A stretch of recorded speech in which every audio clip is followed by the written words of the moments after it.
নবী করিম সাল্লাল্লাহু আলাইহি ওয়াসাল্লাম যে বুড়ি কাটা দিত, বুড়ির ঘরটা ছিল এটা। সুবহানাল্লাহ, বুড়ির ঘরটা এখনো ওই অবস্থা দিয়ে আছে। 1400 বছর আগে ঘটনা।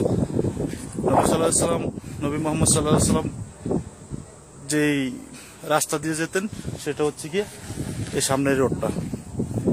এখান দিয়ে নবী করিম সাল্লাল্লাহু আলাইহি ওয়াসাল্লাম, সামনে একটা মসজিদ আছে, ওই মসজিদে নামাজ পড়তে যেতেন। আমি যে সুযোগ পাই আপনার মসজিদটাও দেখিয়ে দেবো ভিডিওতে।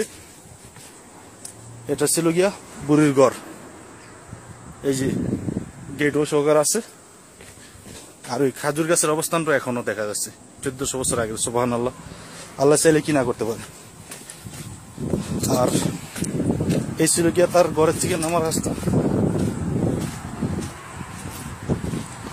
নিচে যাওয়ার পথে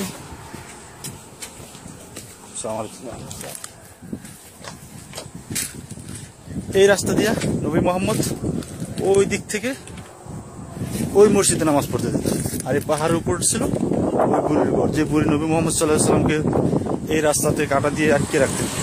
সুবহানাল্লাহ, আল্লাহ সুবহানাহু ওয়া তাআলা, আমরা অনেক সৌভাগ্যবান ব্যক্তি যে আল্লাহ তাআলা এই পদর্শনগুলো আমাদেরকে দেখাবার তৌফিক দিয়েছে, আলহামদুলিল্লাহ। ওই সামনে একটা মসজিদ আছে, সামনে একটা ঘরের মতো আছে, ওই জায়গাটা হচ্ছে গিয়া একটি মসজিদ। নবী মোহাম্মদ সাল্লাল্লাহু আলাইহি ওয়াসাল্লাম এই মসজিদে নামাজ পড়তে যেতেন। আর এই রাস্তা দিয়ে ওদিক থেকে আসতেন, তখন ওই পাহাড়ের উপরে থাকা বুড়ি নবী মোহাম্মদ সাল্লাল্লাহু আলাইহি ওয়াসাল্লামকে বড়ি কাটা দিয়ে রাস্তা আটকে রাখতেন।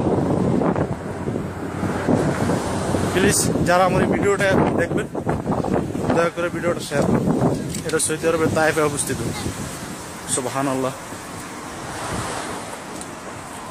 এই হলো নবী মোহাম্মদ সাল্লাল্লাহু আলাইহি ওয়াসাল্লামের মসজিদ।